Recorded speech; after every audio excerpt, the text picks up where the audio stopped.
is the 29th of February. I only get to say that date once every 4 years, like the rest of us.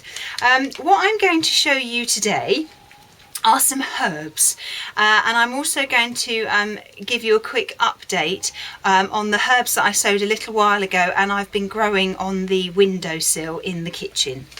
I'm going to explain a little bit about each of the herbs I'm going to sow so that you know. Now, the first one is basil. I know I have sowed some basil already, but I do like basil. Basil is very useful. It's an annual, it's a half-hardy annual, which means that you've got to start it off inside before you sow it outside. If it's a hardy annual, it means you can sow it straight out. But because it's an annual, it'll only last 1 year, and then it will die back in the autumn and it will disappear, and then the following year you'll have to sow some more. Okay. The other annual is this one here. Sorry, this is oh no, I want this one.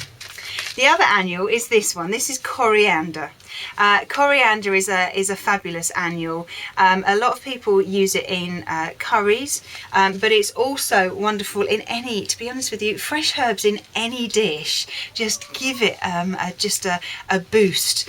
The trick with getting the most flavour out of your herbs when you're cooking is if you're using dry ones, put them in as early as possible so that as the food cooks, that your herbs, your dried herbs, can release that flavour. If you're using fresh herbs, you throw them in right at the end. If they cook for too long, then first of all they lose their colour, and second of all they lose their flavour. Okay. Now, coriander is an annual, and that's a half-hardy one as well, so you have to start that off under cover and then put it outside. I've got a couple of biennials here. Now, biennials are plants that last for 2 years. So you'll sow them in the spring, they'll flower for the first year, or they'll produce for the first year, then they'll die back in the autumn and winter time, and then they'll come back for the following year, and then once the second autumn comes, then they just die away, and that's it. And usually this is what parsley does. It tends to last 2 years.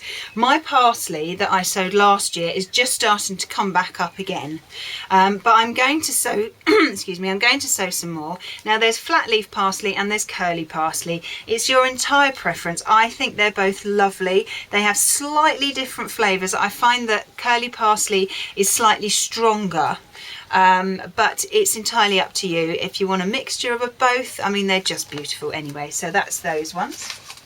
And then I'm going to show you some chives. Now, chives are perennials, which means that the chives will come up for the first year, then they'll die down over the winter, and then they'll come back year after year after year, and they'll gradually get bigger and bigger and bigger and bigger. You'll get more and more of them. Okay, so these are very, very useful for sort of filling in little gaps. And also, slugs tend to not like chives. So if you've got some very slug-prone plants, then you can sort of surround them with chives, and it should keep the slugs at bay. But what I'm going to do is I'm going to show you how to sow some of these, or just one of them, because they're all exactly the same. Sow them in exactly the same way and look after them in exactly the same way. So let me just show you how to do that. So I've got one of my little trays here. There's drainage holes in these. So all you need to do is just to fill it, your seed tray. If you don't have much space, you're limited on space, you can always sow these in a 3-inch pot. So just put the compost in, just normal multi-purpose compost, and gently pat it down.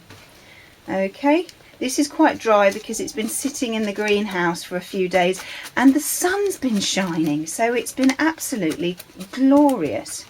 Now, once you've pushed it all down, all you need to do is give the compost a bit of water. Now, because you can see here, because the compost is very dry, it's actually taking a long time to drip down. So we're just going to have to wait for all the water to have gone down. It's nearly there now. The drier the compost, the longer it takes.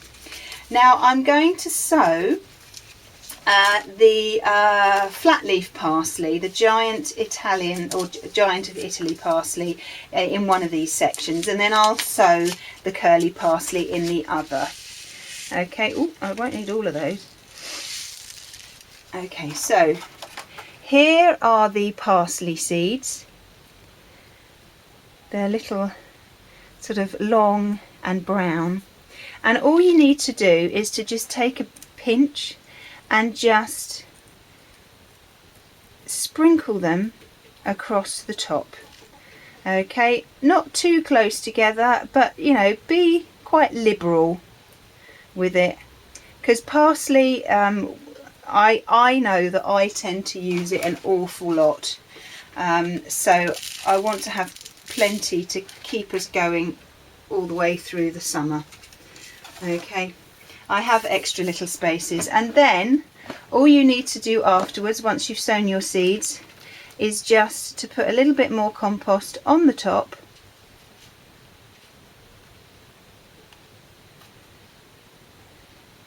and then smooth it down. Don't pat it down, just smooth it down. You won't need to water it because the compost underneath is wet. But in a couple of days I will be watering it because the underside would be dry then. So I'm going to put a label in this, and I'm going to carry on doing all the other ones, and I will come back with you in a minute. Now these are the chive seeds. I just want to show you the seeds as we go along. The curly parsley and the flat leaf parsley seeds are exactly the same, but these are the chive seeds. Okay, so I'm just going to sprinkle those in the next tray. They are quite difficult to see just because it's black on black. Okay, but don't worry about if any of the seeds are touching.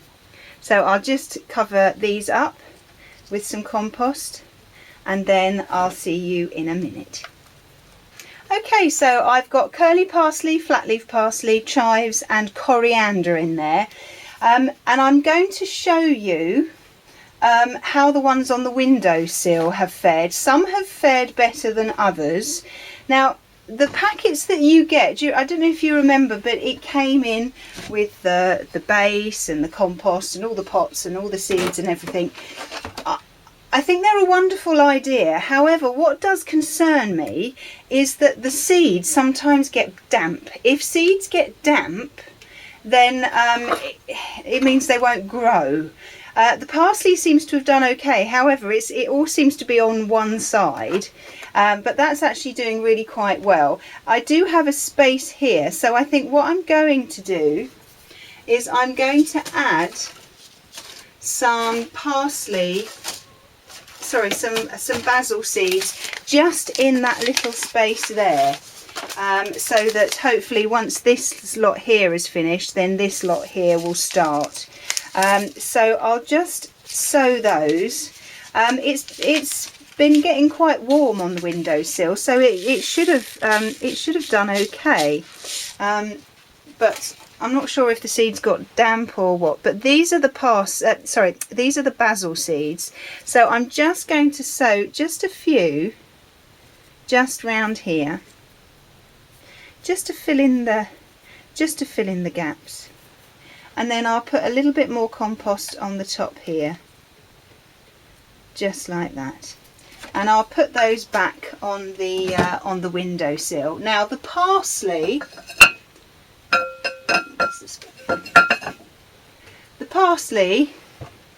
I have one.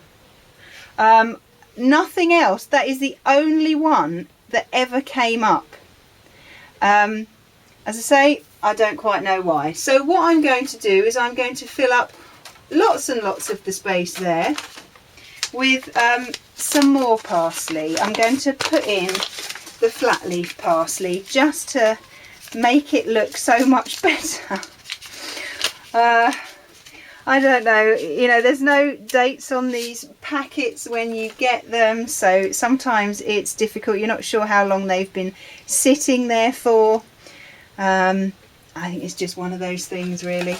So there's a few more. Let me put those ones back in.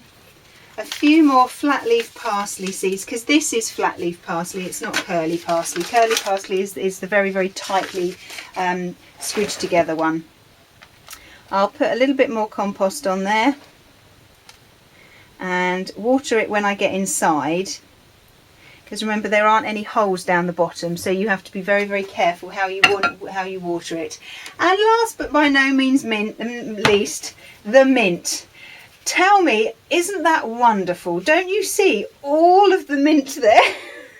Not one came up. I have no idea why. Anyway, so I'm going to change that, and in there what I'm going to do is I'm going to put some coriander, because coriander comes in very handy. To be honest with you, I am actually quite pleased that the mint didn't come up, because I have got so much mint in the garden.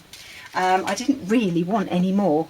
So what I'm going to do is, let's just give this just a tiny bit of water, because there's nothing in there. You know what, I'll most probably find that I'll sow the coriander and then the mint will come up as well. So anyway, but I'm going to sow some coriander in here. Oh, these are the coriander seeds. They're little little round brown balls.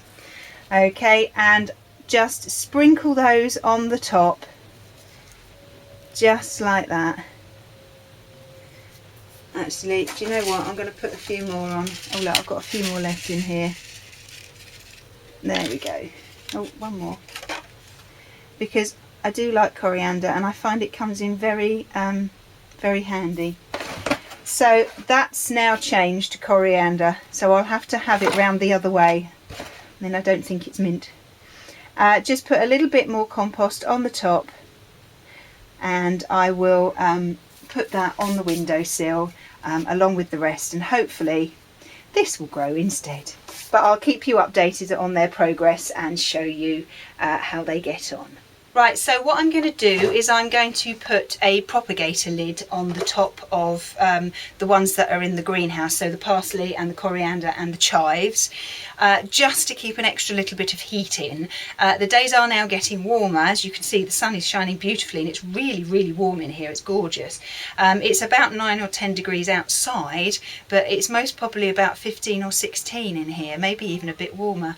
I will keep an eye on those. The ones that are going to go back on the windowsill in the kitchen won't need a propagator lid on them, because they're inside and it's much, much warmer in there.